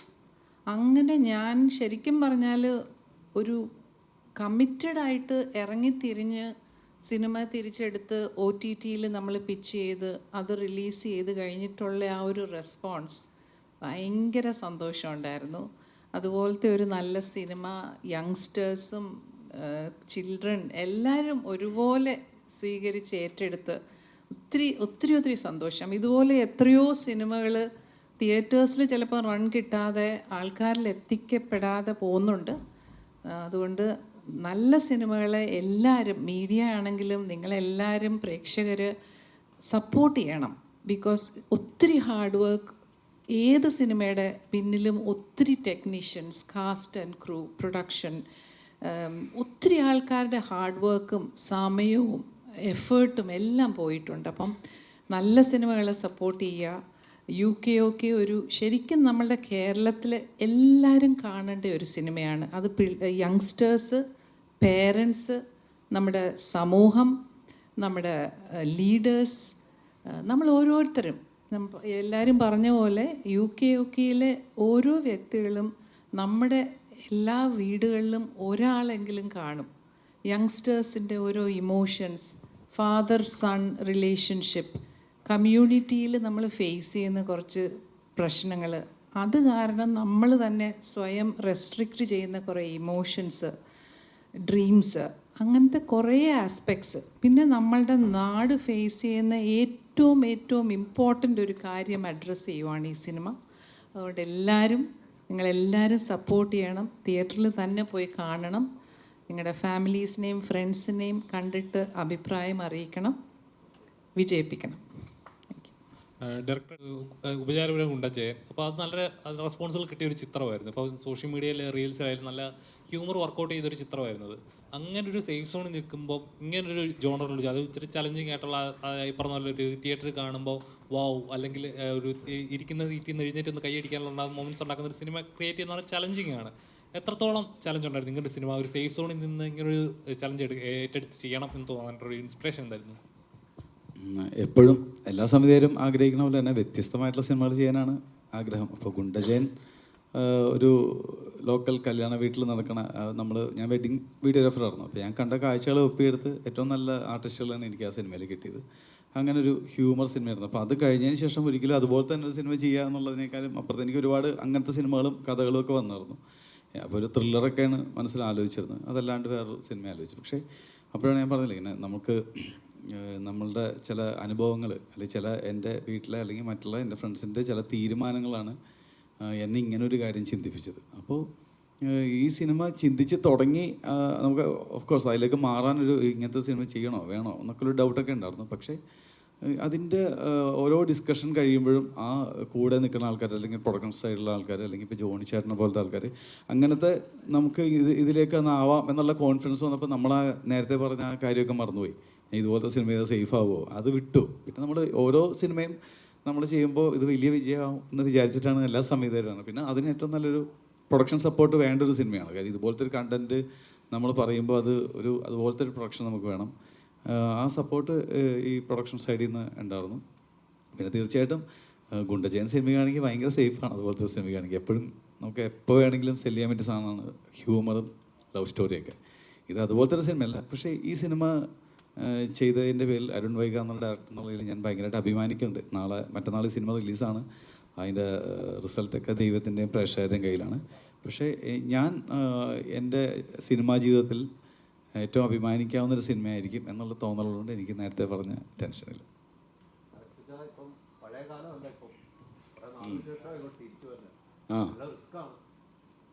അല്ല, ഞാൻ പണ്ടും അങ്ങനെ സിനിമയോട് പാഷൻ ഉണ്ടെങ്കിൽ അങ്ങനെ തുടർച്ചയായിട്ട് സിനിമ എടുത്തിട്ടില്ല.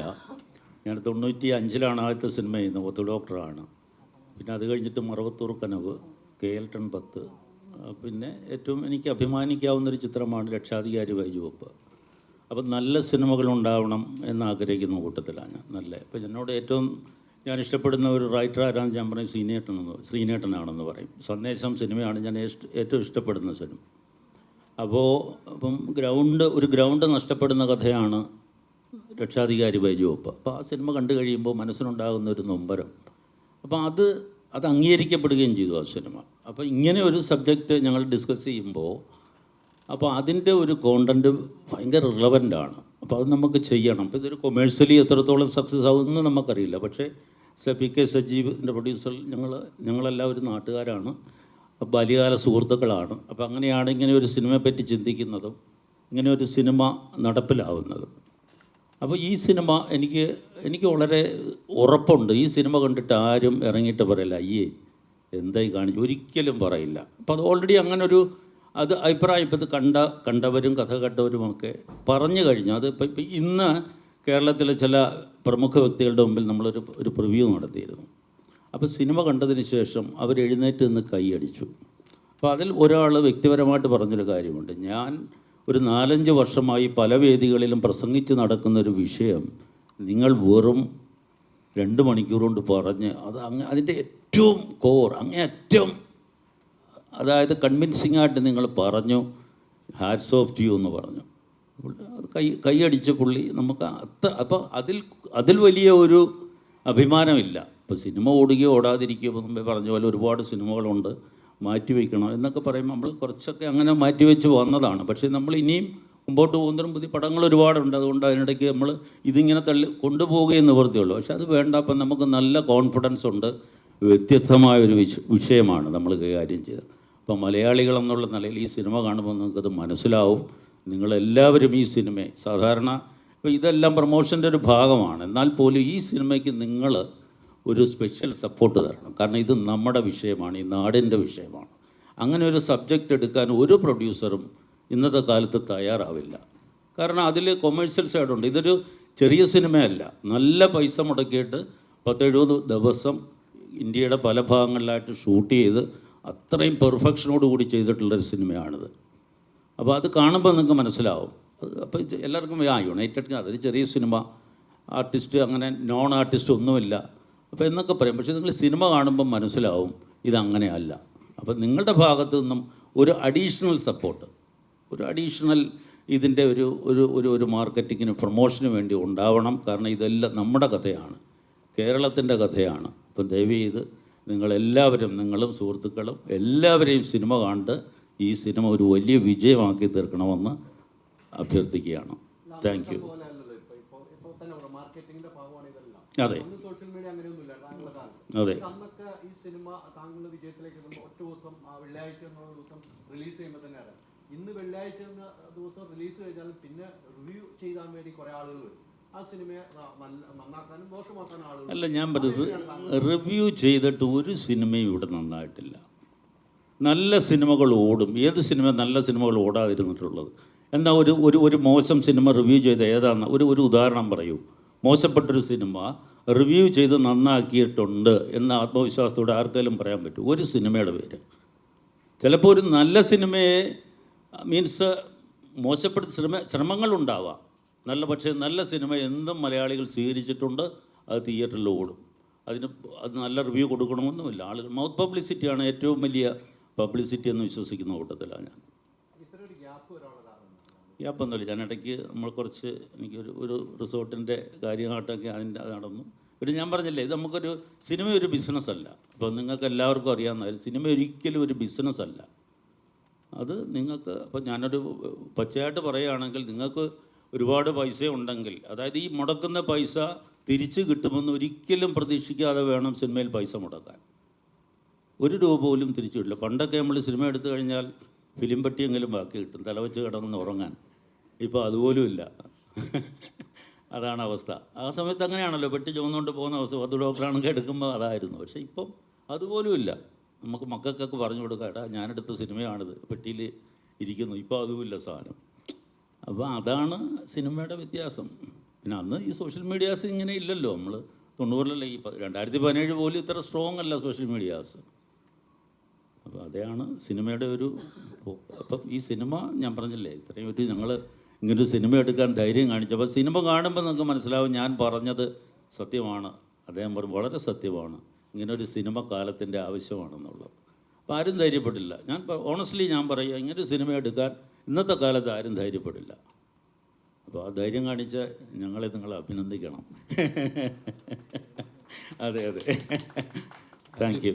ജോണി ചേട്ടാ, അപ്പോൾ അതിൽ നിന്ന് തന്നെ ചോദിക്കുകയാണ്. ഇപ്പം ഞാൻ ഇവിടെ ഇപ്പോൾ റിവ്യൂ സിസ്റ്റത്തിൻ്റെ കാര്യങ്ങൾ നമ്മൾ കുറേ നാളായിട്ട് ചർച്ച ചെയ്തുകൊണ്ടിരിക്കുന്നതാണ്. ഇപ്പോൾ കഴിഞ്ഞ ദിവസം തന്നെ അസീസിക്ക സോഷ്യൽ മീഡിയയിൽ പോസ്റ്റ് ചെയ്തായിരുന്നു, പ്രിൻസ് ആൻഡ് ഫാമിലിയെക്കുറിച്ച് നെഗറ്റീവ് റിവ്യൂ വന്നിട്ട് ഞാൻ ആദ്യം കണ്ടില്ല, പിന്നെ എൻ്റെ കൂട്ടുകാർ കണ്ടതിന് ശേഷമാണ് ഞാൻ നേരിട്ട് പോയി കണ്ട അഭിപ്രായം. ശരിക്കും പറഞ്ഞാൽ ഈ സിസ്റ്റം, അതിൽ ഓൺലൈൻ സോഷ്യൽ മീഡിയ അല്ലെങ്കിൽ ആ റിവ്യൂ സിസ്റ്റം കാരണം സിനിമകളെ നല്ല രീതിയിൽ അത് ബാധിക്കുന്നുണ്ട്, അല്ലെങ്കിൽ മൗത്ത് പബ്ലിസിറ്റിയാണ് ഒരു സിനിമയ്ക്ക് വേണ്ടതെന്ന് ചേട്ടൻ പൂർണ്ണമായി വിശ്വസിക്കുന്നുണ്ടോ? ഇതിൻ്റെ ഏറെക്കുറെ ഉത്തരവാണ് അച്ഛൻ പറഞ്ഞത്. തീർച്ചയായിട്ടും മൗത്ത് പബ്ലിസിറ്റി അല്ലേ ഏറ്റവും വലിയ പബ്ലിസിറ്റി. അതിനെ വല്ലാണ്ട് പബ്ലിസിറ്റി ഇല്ല. പിന്നെ കുറച്ച് നാൾ വെളിച്ചത്തെ ഇരുട്ടാക്കാൻ പറ്റുമെന്ന് എന്നാൾ പറഞ്ഞ പോലെ കുറച്ച് കഴിയുമ്പോൾ ആളുകൾക്ക് വെളിച്ചം അനുഭവപ്പെടും. അതായിരുന്നു കറക്റ്റെന്ന് പറയും. പറഞ്ഞ ആൾ തെറ്റാന്ന് മനസ്സിലാക്കും. ആളുകൾ ജനം തിയേറ്ററിലേക്ക് കയറുന്നത് അവർക്ക് രസിക്കാനുള്ള ഉണ്ടോ, സംഗതി ഉണ്ടോ എന്ന് നോക്കിയിട്ടാണ്. അവർ ഓരോ പടത്തിൽ നിന്ന് ഓരോന്ന് പ്രതീക്ഷിക്കും അല്ലേ.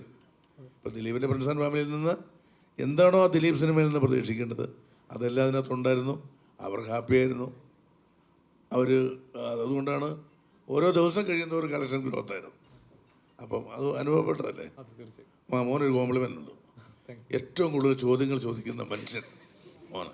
സത്യം, ഞാൻ കഴിഞ്ഞ ഇൻ്റർവ്യൂവിലും കണ്ടു. പേരനാ? എൻ്റെ പേര് നിബിൻ. ഇനി ഒരുപാട് ചോദ്യങ്ങൾ ചോദിക്കാൻ കഴിയട്ടെ, അങ്ങേക്ക് ഒരുപാട് ഉത്തരങ്ങൾ നൽകാൻ എനിക്ക് സാധിക്കട്ടെ എന്ന് ഞാൻ ദൈവത്തോട് പ്രാർത്ഥിക്കുന്നു.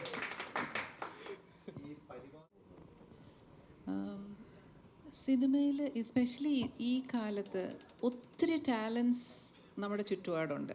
ഇപ്പോൾ രഞ്ജിത്ത് ഞങ്ങളുടെ മോനാണ്. രഞ്ജിത്തിന് നമ്മളൊരു പ്ലാറ്റ്ഫോം കൊടുക്കുന്നു. അവൻ്റെ കഴിവ്, അവൻ്റെ ഹാർഡ് വർക്കും കമ്മിറ്റ്മെൻറ്റും പെർഫോമൻസിലായിരിക്കും അതിൻ്റെ സക്സസ്. അപ്പോൾ ഈ ഓപ്പർച്യൂണിറ്റീസ് കിട്ടുന്നതാണ് ഏറ്റവും വലിയ ഇമ്പോർട്ടൻസ്. അപ്പം ഞങ്ങൾ ശരിക്കും സിനിമ, അലക്സ് പറഞ്ഞ പോലെ വേറെ കുറേ മേഖലകളിൽ ബിസിനസ്സുള്ള ആൾക്കാരാണ്. അപ്പം നമ്മൾക്ക് സിനിമ എന്ന് പറഞ്ഞതൊരു മണി മേക്കിംഗ് ഇൻഡസ്ട്രി ആയിട്ട് ഞങ്ങൾ കാണുന്നില്ല, ഒരു ബിസിനസ് മാത്രമായിട്ടല്ല. അതിലൊരു സ്നേഹവും പാഷനും ഉള്ളതുകൊണ്ടാണ് നമ്മൾ ഫിലിം പ്രൊഡക്ഷനിലോട്ട് വരുന്നത്. അലക്സ് പറഞ്ഞ പോലെ നമ്മളൊരു സിനിമ എടുത്തു കഴിഞ്ഞാൽ അത് സക്സസ്ഫുൾ ആവുന്ന ഒരു ഗ്യാരണ്ടി ഇല്ല. നമ്മൾ പൈസ ചിലവാക്കുന്നു, ഒരു 10-100 ദിവസത്തിനകം വലിയൊരു തുക ചിലവാക്കുന്നു. പക്ഷേ അത് തിരിച്ച് കിട്ടുമോ ഇല്ലയോ എന്നുള്ളൊരു 100% ഗ്യാരണ്ടി ഒരിക്കലും നമുക്കില്ല.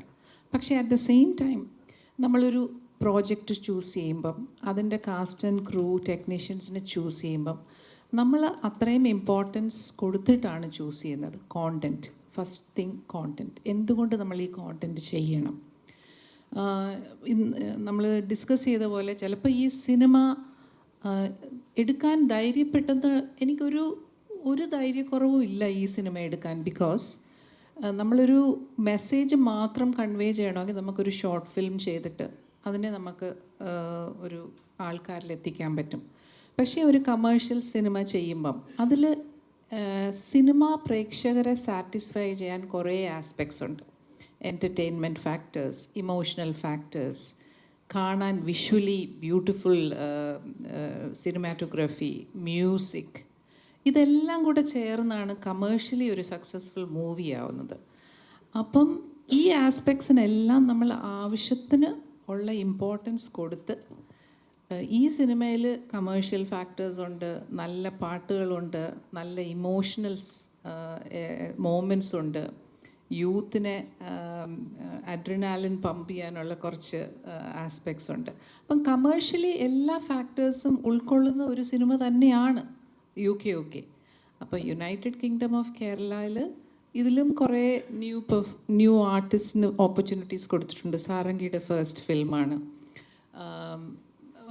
ഞങ്ങൾ നമ്മുടെ പ്രോജക്ട്സിലെല്ലാം ന്യൂ ടെക്നീഷ്യൻസ്, ന്യൂ ഡയറക്ടേഴ്സ്, ആർട്ടിസ്റ്റിനെല്ലാം നമ്മൾ ഓപ്പർച്യൂണിറ്റീസ് കൊടുക്കും. ഓപ്പർച്യൂണിറ്റി ആണല്ലോ ഒരു ആർട്ടിസ്റ്റിനെ ബ്ലൂം ചെയ്യാനുള്ള platform. So as a banner fragrant nature creations, film creations, ഞങ്ങളെപ്പോഴും ആ ഒരു പ്ലാറ്റ്ഫോം ഫോർ ഡിസേർവിങ് ടാലൻസ് തീർച്ചയായിട്ടും കാണും,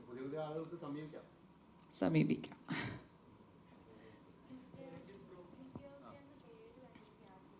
അതെ. അപ്പം യുണൈറ്റഡ് കിങ്ഡം ഓഫ് കേരളയുടെ കോൺസെപ്റ്റും എല്ലാ ക്രിയേഷനും അരുൺ തന്നെയാണ്. പക്ഷേ ഇതിൻ്റെ ടൈറ്റിലോട്ട് വരുമ്പം ഞങ്ങളൊക്കെ കുറേ ഡിസ്കഷൻസ് ഒക്കെ ഉണ്ടായിരുന്നു. ബിക്കോസ് ഈ ഒരു കോൺസെപ്റ്റ് വെരി റെലവൻ്റ് ആണ് നമ്മുടെ നാട്ടിൽ, വെരി റെലവൻറ്റ്. നമ്മുടെ വീടുകളിൽ, നമ്മുടെ നാട്ടിലെല്ലാം ഭയങ്കര ഇമ്പോർട്ടൻ്റ് ആയിട്ടൊരു സബ്ജക്റ്റാണ് ഇത്. നമ്മൾ ഇന്ന് അഡ്രസ്സ് ചെയ്യണം, അല്ലെങ്കിൽ നാളെ നമ്മൾ സഫർ ചെയ്യേണ്ടി വരും. അപ്പം ഈ കോൺസെപ്റ്റ് ഡിറൈവ് ചെയ്തതും ആ ക്യാച്ചി, ഒരു സിനിമയുടെ ടൈറ്റിൽ ക്യാച്ചി ആണെങ്കിൽ അതിൻ്റെ ഫസ്റ്റ് സ്റ്റെപ്പാണല്ലോ. അപ്പോൾ ആ സബ്ജക്റ്റിനെ ഉൾക്കൊള്ളുന്ന ഒരു കറക്റ്റായിട്ടുള്ള ഒരു ടൈറ്റിലോട്ട് എത്തിച്ചേർന്നു. അരുൺ വേഗ അതിലൊത്തിരി സിനിമ സ്ക്രിപ്റ്റ് ചെയ്യുന്നതും അതിനെ ഈ രീതിയിലാക്കി എടുക്കാനും, പിന്നെ നമ്മളെല്ലാവരും ടീം വർക്കാണ്. അലക്സും സജീവും എൻ്റെ ഹസ്ബൻഡ് ബാല്യകാല സുഹൃത്തുക്കളായിരുന്നു. അതുകൊണ്ട് അവർക്ക് ആ ഒരു ഫിലിമിനോടുള്ള പാഷൻ, അങ്ങനെ ഞങ്ങൾക്കൊരു സിനിമ ഒരുമിച്ച് ചെയ്യാൻ പറ്റി, വലിയ സന്തോഷമുണ്ട്. അപ്പോൾ UK United kingdom of Kerala എല്ലാവരും ഞങ്ങളെ സപ്പോർട്ട് ചെയ്ത് സക്സസ്ഫുൾ ആക്കണം. 23rd coming to theatres. Ranjith ഇപ്പോൾ ഒരു സിനിമയിൽ അഭിനയിച്ചുകൊണ്ടിരിക്കുകയായിരുന്നു. ആ സമയത്താണ് നമ്മൾ ഒരു യുദ്ധം അതെ. എന്നാണ് വന്നത്. ഞാൻ പേഴ്സണലായിട്ട് ചോദിച്ചത് അത് നിങ്ങൾ അവിടെ ഉണ്ടായിരുന്നപ്പോൾ ഒരു അനുഭവം എങ്ങനെയായിരുന്നു? അന്ന് നേരിട്ട് കാണുന്ന കുറേ സംഭവങ്ങളൊക്കെ ഉണ്ടായിരുന്നതാണ്. സോ ഞാൻ ശരിക്കും പറഞ്ഞാൽ ഒരു ദിവസം നേരത്തെ UK പ്രൊമോഷൻസിന് വേണ്ടി വന്നു. പക്ഷേ ഞാനുള്ള സമയത്ത് അവിടെ മോക്ക് ഡ്രിൽസ് നടക്കുമായിരുന്നു. എനിക്ക് തോന്നുന്നു 8 മണി തൊട്ട് 10 മണി എല്ലാ ഇലക്ട്രിസിറ്റിയും കട്ടാവും ഹോട്ടലിൽ നിന്ന്. പിന്നെ അവിടെ ഒരുപാട് പൊടിക്കാറ്റും ഉണ്ട്. പക്ഷെ എന്നാലും മൊത്തം ക്രൂ ഒന്നുകൂടിയും റീസ്റ്റേബിളൈസ് ചെയ്ത് നമ്മൾ ഇനി ഇത് കുറച്ച് കഴിഞ്ഞിട്ട് അങ്ങോട്ട് പോകാനാണ് തീരുമാനിക്കുന്നത്. കാരണം ഞങ്ങളൊരു 10 ദിവസം ഷൂട്ട് ചെയ്തു. ഇനിയും കുറച്ച് 3 മാസം ബാക്കിയുണ്ട്. കാരണം ഇതൊരു വലിയ പ്രോജക്റ്റാണ്. പക്ഷേ എനിക്ക് വിശ്വാസമുണ്ട് ഇങ്ങനത്തെ തടസ്സങ്ങൾ വന്നാലേ നല്ല പ്രൊഡക്റ്റ് വരത്തുള്ളൂ. കഷ്ടപ്പാടില്ലാതെ ഒന്നും നേടാൻ പറ്റത്തില്ല ഉറപ്പായിട്ടും. നമുക്ക് ഒരുപാട് വിട്ടുവീഴ്ചകൾ ഇല്ലാതെ നമ്മൾ കറക്റ്റായിട്ട് ഉണ്ടാക്കേണ്ട ഒരു പടമായി ഹാഫ് എന്ന് പറഞ്ഞു. ഒരുപാട് ഭയങ്കര ബിഗ് സ്കെയിൽ പടമാണ്. സോ ഒബ്വിയസ്ലി നമ്മളതിന് എല്ലാവരും നമ്മൾ ഫുൾ കാസ്റ്റിംഗ് ക്രൂ ഭയങ്കര പോസിറ്റീവായിട്ടിരിക്കുക. അധികം വൈകാതെ തന്നെ തിരിച്ച് ഷൂട്ടിലോട്ട് പിന്നെയും മടങ്ങും. അതിനുവേണ്ടി വെയിറ്റ് ചെയ്യുക. അതൊരു വലിയ സിനിമയാണ്. അതെ. വലിയൊരു സിനിമയാണ്. രഞ്ജിത്തിനെ സംബന്ധിച്ചോളം അപ്പോൾ ഈ സിനിമകൾ വരുന്നവർ ഒന്നും കൂടെ ഒരേ സിനിമകൾ വരുന്നുണ്ട്. രഞ്ജിത്തിനെ മറ്റ് പ്രൊഡ്യൂസർമാർ മറ്റ് ഡയറക്ടർമാർ രഞ്ജിത്തിനെ വേണ്ട പോലെ മലയാള സിനിമയിൽ ഉപയോഗിക്കുന്നില്ല, അങ്ങനെ വല്ലതും തോന്നാറുണ്ട്? ഇല്ല, ആക്ച്വലി ഞാൻ ഇപ്പോഴും തമിഴ് പടം ഷൂട്ട് ചെയ്ത് കഴിഞ്ഞു നമ്മുടെ സൺ പിക്ചേഴ്സിന് വേണ്ടി. പിന്നെ വേറൊരു മലയാളം പടത്തിൻ്റെ ഷൂട്ട് തുടങ്ങി. പിന്നെ അതിപ്പം കുറച്ചൊന്ന് ഒരു സ്കെഡ്യൂൾ ബ്രേക്ക് എന്തോ വന്നേക്കൊന്ന് കൺഫേംഡ് അല്ല. പക്ഷേ എനിക്ക് തോന്നുന്നില്ല. കാരണം ഈ മേഖല എന്ന് പറഞ്ഞാൽ ഒരു ഗ്യാരണ്ടി ഇല്ലാത്തൊരു മേഖല എന്ന് പറഞ്ഞാൽ നമ്മളൊരു സ്ഥാനത്ത് നിന്നാൽ നമ്മൾ ഒരു സമയത്ത് നിന്നാൽ അവിടെ തന്നെ നിൽക്കണമെന്നൊരു ഗ്യാരണ്ടി ഇല്ല. ഒരു പുതിയ ആളും നമ്മൾ തട്ടി മാറ്റി നമ്മൾ പ്ലേസ് എടുക്കാം. നമ്മളെപ്പോഴും ഏറ്റവും ബെസ്റ്റായിട്ട് നമ്മൾ ഇരിക്കണം, തയ്യാറായിട്ടിരിക്കണം പണിയെടുക്കാൻ വേണ്ടി. ഞാനിപ്പം 3 പടങ്ങൾ കഴിഞ്ഞതേ ഉള്ളൂ. ഇതാണ് 4ാമത്തെ പടം. എൻ്റെ സമയം വരുമെന്ന് എനിക്ക് ഉറപ്പുണ്ട്. എനിക്ക് എൻ്റെതായ ഒരു അടയാളം മലയാളം ഇൻഡസ്ട്രിയിൽ ഉണ്ടാക്കണം. അതിന് ഒരു വാശിയുണ്ട്. അതുകൊണ്ട് ഞാൻ ഇറങ്ങി തിരിച്ചത്. ഞാൻ ഇവിടുത്തെ എൻ്റെതായിട്ട് ഒരു അടയാളം ഉണ്ടാക്കുന്നത് എനിക്ക് ഉറപ്പുണ്ട്, ഇന്നല്ലെങ്കിൽ നാളെ. സോ ആ വിശ്വാസത്തിലാണ് ഞാൻ മുന്നോട്ട് പോകുന്നത്. രഞ്ജിത്ത് ബ്രോ, അല്ല ഉറപ്പായിട്ടും ഞാൻ ഇല്ല ശരിക്കും പറഞ്ഞാൽ ഞാൻ പറഞ്ഞ പോലെ എന്നെ ഒരുപാട് നമ്മുടെ ഒരുപാട് പെയർ സീക്വൻസസിൽ ചിലപ്പം ഡയലോഗ് പറയുന്ന രീതിയായാലും ചില ഇമോഷൻ പറഞ്ഞാൽ ചിലപ്പോൾ നിർത്തി സസ്റ്റെയിൻ ചെയ്യാനൊക്കെ ചിലപ്പോൾ ഞാൻ ആ സീൻ അഭിനയിക്കുമ്പോൾ ഞാനത് ഓർക്കാറില്ല. പക്ഷേ പുള്ളി ഇത്രയും എക്സ്പീരിയൻസ് ആണ്. പുള്ളി എപ്പോഴും എന്നോട് പറയാറുണ്ടെന്ന് പറഞ്ഞാൽ ചിലപ്പം ഇപ്പം എന്താ പറഞ്ഞാൽ മോനിപ്പം ഇങ്ങനെ തന്നെ ചെയ്ത കുഴപ്പമില്ല, പക്ഷെ എന്നാലും ഇങ്ങനെ ചെയ്താൽ കുറച്ചുകൂടെ വിഷ്വലി സമയം ചിലപ്പം കട്ട് ചെയ്യാൻ കുറച്ചുകൂടെ സമയം കിട്ടും. അങ്ങനെ ഒരുപാട് ഉപദേശങ്ങൾ തന്നിട്ടുണ്ട്. ശരിക്കും ഞാൻ ഭാഗ്യമായിട്ട് കരുതുന്നത്. ഇപ്പം എൻ്റെ കഴിഞ്ഞ 2 പടങ്ങളായാലും സിദ്ദിഖിനോട് വർക്ക് ചെയ്യാൻ പറ്റി, ഇത്രയും ബെറ്റർ ആക്ടർ. ഇപ്പം ജോൺ ചേട്ടനോട് വർക്ക് ചെയ്യാൻ പറ്റി. അപ്പം എന്നെ സംബന്ധിച്ച് ഇപ്പോഴും നല്ലൊരു പുതിയ ആക്ടർ തന്നെയാണ്. എനിക്ക് ഒരുപാട് എക്സ്പീരിയൻസസ് ഇത്രയും വെറ്ററൻ ആക്ടേഴ്സിൻ്റെ കൂടെ ഇത്രയും ഇൻഡസ്ട്രിയിൽ ഇത്രയും നാളുള്ള ആൾക്കാരുടെ ഒരു എക്സ്പീരിയൻസും ഗൈഡൻസും കിട്ടാവുന്ന ഒരു നിസ്സാര കാര്യമില്ല. അത് ഞാൻ എല്ലാ പടത്തിലും ഞാൻ ആ എക്സ്പീരിയൻസ് വെച്ച് ഞാൻ അടുത്ത പടത്തിലോട്ട് പോകുന്നത്. സോ ഇത് വലിയ ഭാഗമായിട്ട് ഞാൻ കരുതുന്നത് മൊത്തമായിട്ട്. എനിക്ക് ആ ഒരു പറഞ്ഞൊരു പോയിന്റാണ്, എനിക്കിവിടെ നിൽക്കണം, എനിക്ക് തെളിയിക്കണം, അങ്ങനെ ഒരു വലിയ ധൈര്യത്തോടുകൂടിയാണ് രഞ്ജിത്ത് പറയുന്നത്. ആ ഒരു കലാകാരൻ പറയുകയാണ്. അതൊരു എനിക്കൊരു ഫീൽ ചെയ്തുകൊണ്ട് തന്നെ പറയാം. ആ കലാകാരൻ്റെ ആഗ്രഹമാണ് മലയാള സിനിമയിൽ എൻ്റെ ഒരു പേര് അടയാളപ്പെടുത്തണമെന്ന് പറയാം. ഒരു സീനിയർ എന്ന നിലയ്ക്ക് താങ്കൾക്ക് എന്താ തോന്നുന്നത് ആ ഒരു വാക്കിൽ? ഞാൻ പറഞ്ഞ നല്ല ഹാർഡ് വർക്കുണ്ട്. അതായത് രഞ്ജിത്ത് സിനിമ അല്ലാതെ വേറെ ഒന്നും ചിന്തിക്കുന്നില്ല. നേരത്തെ തന്നെ സീൻസ് മനസ്സിലാക്കുന്നു, എല്ലാം കൃത്യമാണ്, സമയത്ത് കൃത്യമായി വരുന്നു. അതിനുവേണ്ടി ഭയങ്കര ഡെഡിക്കേഷനാണ്. ഇതിനെ ഉഴപ്പാനല്ല. എനിക്ക് തോന്നുന്നു രഞ്ജിത്ത് ചിലപ്പോൾ പഠിച്ച് വേറൊരു നിലയിലൊക്കെ എത്തേണ്ട ആളായിരിക്കാം. പക്ഷേ രഞ്ജിത്ത് തീരുമാനിച്ചത് മതിയെന്ന് തീരുമാനിച്ചു. ഇവിടെ ടോപ്പായിട്ട് എത്താനുള്ള ഹാർഡ് വർക്ക് അദ്ദേഹം രഞ്ജിത്ത് ചെയ്യുന്നുണ്ട്. എനിക്ക് ഉറപ്പുണ്ട് തീർച്ചയായിട്ടും രഞ്ജിത്ത് ഇപ്പോൾ പറഞ്ഞതിനും മേളിൽ രഞ്ജിത്തിനെ ഇവിടെ നമ്പരാൻ കൊണ്ടെത്തിക്കും. അതിനുള്ള കാരണം അറിയാം, ഉഴപ്പൊന്നുമില്ല. ഇപ്പം എന്താണ് നമ്മുടെ മക്കളിലൊരു വിശ്വാസം, നമ്മുടെ മക്കൾ പണിയെടുക്കുന്നുണ്ട് എന്ന് പറയുന്നതാണ് ഏറ്റവും വലിയ സന്തോഷം.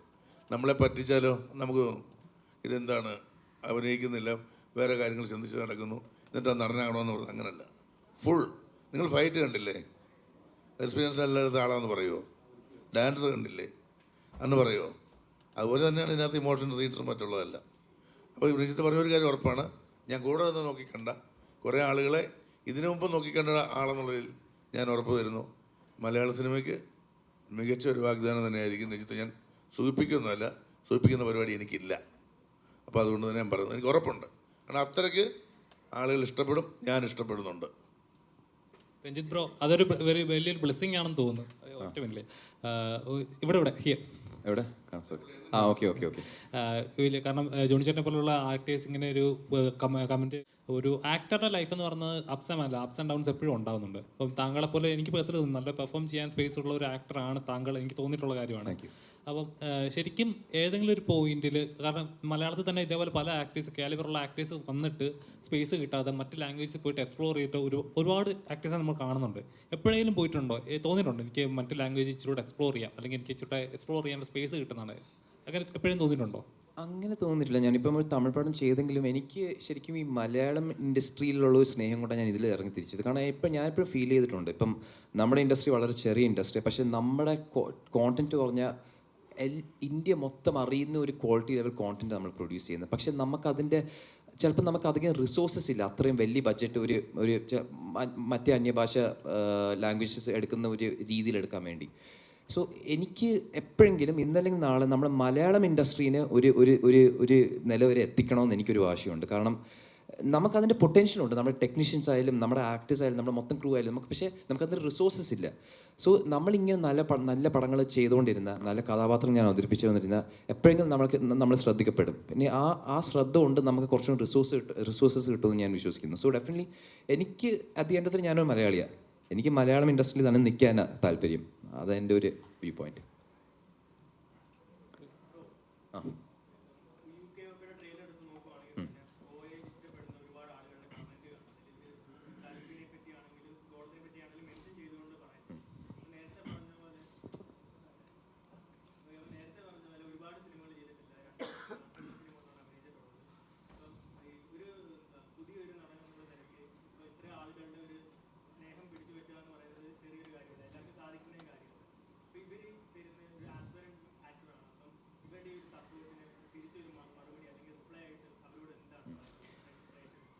നിങ്ങൾ കാരണം എനിക്ക് നിലനിൽക്കാൻ പറ്റുന്നത് ശരിക്കും പറഞ്ഞാൽ. അത് വേണ്ടതൊരു പ്രേക്ഷകരെ തീരുമാനിക്കുന്ന ഒരു നടൻ അവിടെ നിലനിൽക്കണോ വേണ്ടോ എന്ന്. കാരണം ഇവരെ എൻ്റർടൈൻ ചെയ്യാൻ വേണ്ടി ഞാൻ ചെയ്യുന്നത്. കാരണം ഞാൻ കൊച്ചിലെ കണ്ടു വളർന്ന ആക്ടേഴ്സും സിനിമകളും ഞാൻ ഒരു കൊച്ചിനൊരു എന്നെ ഇൻസ്പയർ ചെയ്തു ഈ മേഖലയിൽ ഒരു കാല് വെക്കാൻ വേണ്ടി. അതുപോലെ എനിക്ക് ഒരാളെയോ വ്യക്തികളോ എനിക്ക് ചെയ്യാൻ പറ്റി, അത് വളരെ ഭാഗ്യമായിട്ടൊക്കെ കൺസിഡർ ചെയ്യുന്നത്. കാരണം നമ്മൾ ആക്ടേഴ്സ് എന്ന് പറഞ്ഞ ഒരു വളരെ ഇമ്പോർട്ടൻ്റ് ആയിട്ടുള്ള പ്ലാറ്റ്ഫോമും ഇൻഫ്ലുവൻസും നമുക്ക് കിട്ടുന്നത്. ശരിക്കും പറഞ്ഞാൽ അത് നമ്മൾ ഒരു ക്യാരക്ടർ മതി അത് ചിലപ്പം അവരുടെ മനസ്സിൽ പറ്റിയിരിക്കാൻ വേണ്ടി. ഇപ്പം എനിക്ക് കൽബ്, കാരണം ഇപ്പോഴും ഞങ്ങൾ മിനിഞ്ഞാന്ന് കോഴിക്കോട് ബീച്ചിൽ പോയായിരുന്നു പ്രൊമോഷന് വേണ്ടി. ഇപ്പോഴും ഒരുപാട് ആൾക്കാരുണ്ട്, പക്ഷെ എന്നാലും കുഞ്ഞു പിള്ളേർ വന്ന് എന്നെ കാൽബോ എന്നാണ് വിളിക്കുന്നത്, എൻ്റെ പേരറിയത്തില്ല. പക്ഷെ എനിക്ക് അത് മതി സത്യം പറഞ്ഞാൽ. കാരണം ആ ക്യാരക്ടർ അവരുടെ നെഞ്ചിൽ പന്നി ഇരിക്കുക. അത് ശരിക്കും വേറെ ഒന്നും എനിക്ക് വേണ്ട. കാരണം ക്രിട്ടിക്കൽ അപ്രിസിയേഷൻ അതിനേക്കും കാലം നമ്മുടെ ക്യാരക്ടേഴ്സിനെ അവർ അപ്രിഷിയേറ്റ് ചെയ്യുക, ആ ക്യാരക്ടേഴ്സ് ഉൾക്കൊള്ളുക, അത് മതി സത്യം പറഞ്ഞു. സോ ഡെഫിനറ്റ്ലി നിങ്ങൾ കാരണമാണ് ഞാൻ നിൽക്കുന്നത്. ഇനിയും എനിക്ക് നല്ല പടങ്ങൾ ചെയ്ത് നിങ്ങൾ എൻ്റർടൈൻ ചെയ്യണമെന്നുണ്ട്, ഒരു ആക്ടറായിട്ട് വളരണമെന്നുണ്ട്. സോ അതിനുവേണ്ടി നിങ്ങളുടെ സപ്പോർട്ട് വേണം. സോ ഇതുവരെ ചെയ്ത പോലെ നിങ്ങൾ എന്നെ സപ്പോർട്ട് ചെയ്യണം എൻ്റെ ജേർണിയിൽ മുന്നോട്ട്. അത്രയും പറയാനുള്ളൂ. അപ്പോൾ എന്തായാലും സിനിമ വലിയൊരു വിജയമായി മാറട്ടെ. നല്ല സിനിമകൾ ഒരിക്കലും മലയാളികൾ കൈവിട്ടിട്ടില്ല. ഇതും അതുപോലൊരു വലിയൊരു ഹിറ്റായി മാറട്ടെ എന്ന് ഞങ്ങളും ആശംസിക്കുന്നു. മേഡം അച്ഛനും പറഞ്ഞ പോലെ ഒരു സ്പെഷ്യൽ കൺസിഡറേഷൻ. അതെ, സൗണ്ട് പോയിരിക്കും, ഇംഗ്ലീഷൊക്കെ കയ്യിൽ നിന്ന് പോയി. ഇതൊക്കെ ഇത് തീർച്ചയായിട്ടും നിങ്ങൾ അങ്ങനത്തെ ഒരു സപ്പോർട്ട് വേണം. ഞങ്ങളത് ഭയങ്കരമായിട്ട് ആഗ്രഹിക്കുന്നുണ്ട്. പിന്നെ ഇന്ന് ലാലേട്ടൻ്റെ ബർത്ത്ഡേ ആണ്. അപ്പോൾ UK ടീമിൻ്റെ ഒരു birthday wishes. Okay, thank you. എല്ലാ മീഡിയ ആൾക്കാർക്കും ഒത്തിരി നന്ദി. നിങ്ങളുടെ സമയവും നിങ്ങളുടെ സപ്പോർട്ടും. ഇനി റിലീസാവുകയാണ് 23rd. അപ്പോൾ എല്ലാവരും നിങ്ങൾ നല്ല രീതിയിൽ സപ്പോർട്ട് ചെയ്യണം. നിങ്ങൾ കൺവേ ചെയ്യുന്ന മെസ്സേജസ് ആണ് ആൾക്കാരിൽ എത്തുന്നത്. അതുകൊണ്ട് UK United kingdom of Kerala ഒരു വെരി സ്പെഷ്യൽ ഫിലിം നമ്മുടെ കേരളത്തിൻ്റെ സിനിമയാണ്. നമ്മളെല്ലാവരും കാണേണ്ട സിനിമയാണ്. യങ്സ്റ്റേഴ്സ്, ചിൽഡ്രൻ, മുതിർന്നവരെല്ലാവരും. അതുകൊണ്ട് നല്ല രീതിയിൽ സപ്പോർട്ട് ചെയ്ത് തിയേറ്റേഴ്സിൽ പോയി ഈ സിനിമയെ വിജയിപ്പിക്കണം. Thank you. ഒരു കാര്യം പറയാൻ വിട്ടുപോയി. ഈ സാരംഗിയൊക്കെ കളിച്ചതിൽ നന്നായിട്ട് ഞാൻ ഡാൻസ് കളിച്ചിട്ടുണ്ട്. ഭയങ്കര മെയ്വഴക്കം വരുന്നു. അപ്പോൾ അത് മിസ് ചെയ്തു. ഇല്ല, ഒരിക്കലും ഇല്ല. വേണം, തിയേറ്ററിൽ കണ്ടാൽ മതി.